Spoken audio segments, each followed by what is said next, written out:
क्या नीतीश सरकार के खिलाफ प्रचार करेंगे 1,20,000 बिहारी? क्या बिहार में सत्ता विरोधी लहर अपने चरम पर है? बिहार विधानसभा चुनाव में एनडीए का पूरा ध्यान महिला और युवा वोटरों पर है। मुख्यमंत्री नीतीश कुमार ने इस वोट बैंक को लक्ष्य करके कई लोग लुभावने घोषणाएं भी की हैं, लेकिन सबसे बड़ा सवाल यही है कि बिहार में बेरोजगारी बड़ा मुद्दा है और युवा इसकी पीड़ा झेल रहे हैं।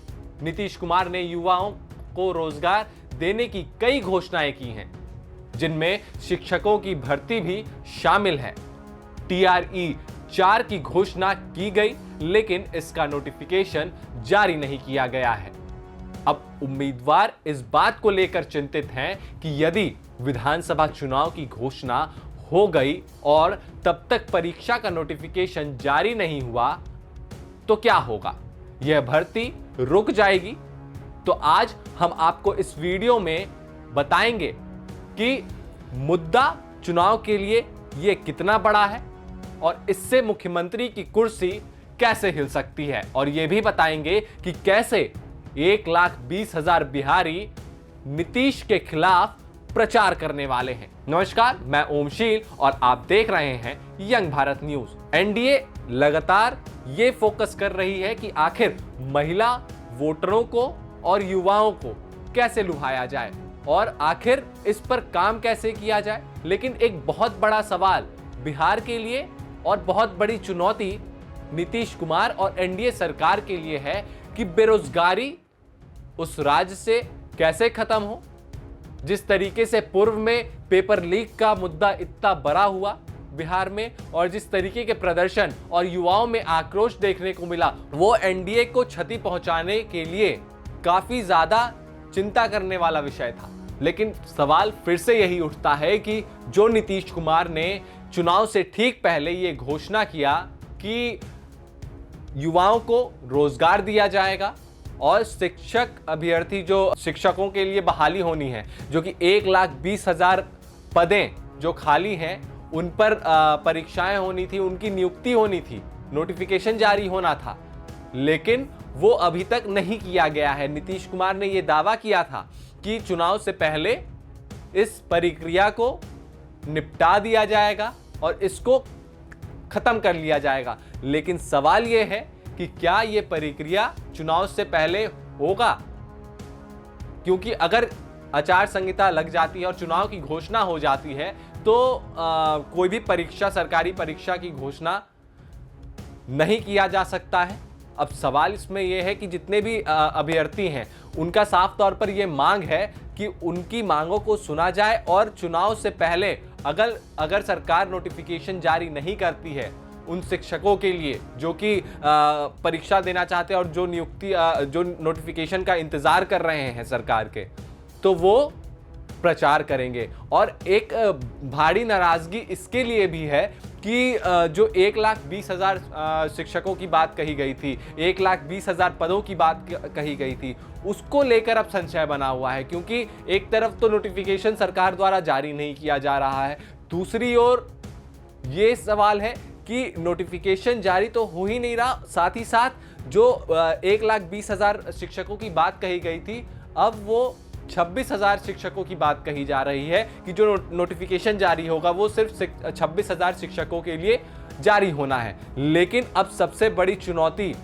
सरकार के लिए ये हो गई है कि जो शिक्षक प्रदर्शन कर रहे थे, जिन्होंने पटना में सड़कों पर उतरा और ये भी कोशिश किया गया प्रदर्शनकारी द्वारा कि मुख्यमंत्री आवास का घेराव किया जाए, लेकिन वो वहां तक नहीं पहुंच सके। लेकिन उन्होंने इस चीज के लिए दो टूक कर दिया है कि अगर चुनाव से पहले नोटिफिकेशन जारी नहीं किया गया तो जितने भी अभ्यर्थी हैं वो सरकार के खिलाफ गांव-गांव जाकर सरकार के खिलाफ प्रचार करेंगे और नीतीश कुमार के सरकार की सच्चाई बताएंगे कि वो युवाओं को रोजगार नहीं देती है और अपनी दुख, दर्द और पीड़ा को हर गांव-गांव, शहर-शहर वो साझा करेंगे।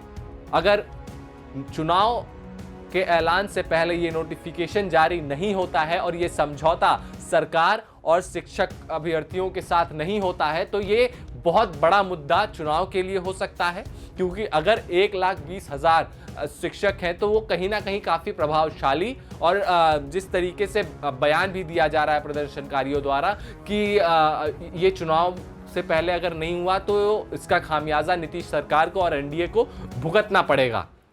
तो सवाल यही है कि जो नीतीश कुमार, जो एनडीए सरकार महिलाओं और युवाओं की बात करती है, वो आखिर रोजगार में इतना पीछे क्यों रहे? और जो सवाल विकास के नाम पे किया जाता है कि बिहार विकास कर रहा है, सड़कों का विकास हो रहा है, शिक्षा में विकास हो रहा है, तो आखिर रोजगार क्यों नहीं मिल रहा है? आखिर युवा दर दर रोजगार के लिए भटक क्यों रहे हैं? ये एक बहुत बड़ा सवाल है। सबसे बड़ा सवाल यह भी हो जाता है कि आखिर शिक्षा विभाग, शिक्षा मंत्रालय आखिर बिहार सरकार का क्या कर रहा है? नीतीश कुमार क्या कर रहे हैं?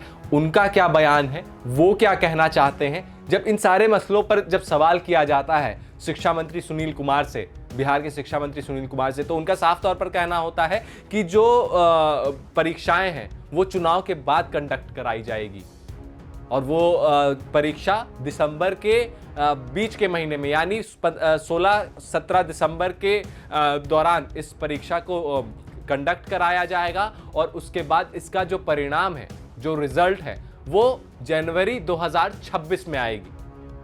तो सवाल ये बड़ा है कि आखिर अगर सरकार अभी तक इस बयान पर टिकी हुई है तो ये बहुत बड़ी चुनौती बिहार सरकार के लिए, यानी एनडीए सरकार के लिए, यानी नीतीश कुमार के लिए एक बहुत बड़ी चुनौती होने वाली है। अब सवाल गहरा यहां पर हो जाता है कि जो नीतीश कुमार सबको साथ ले चलने की बात करते हैं और सबको साथ लेकर वो चलते भी आए हैं, तो आखिर इसमें पीछे कैसे चूक जा रहे हैं? जो बात कही जाती है नीतीश कुमार द्वारा कि जो TRE-4 के जो शिक्षक हैं उनकी बहाली होगी और 1,20,000 जो रिक्त पदे हैं उन पर बहाली होगी, उनको उनकी नियुक्ति की जाएगी, उसका नोटिफिकेशन जारी किया जाएगा।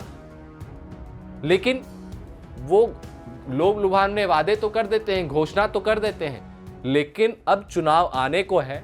आखिर उन शिक्षकों को नौकरी कब मिलेगी, नियुक्ति पत्र कब मिलेंगे, और परीक्षा का सबसे पहले नोटिफिकेशन कब जारी होगा?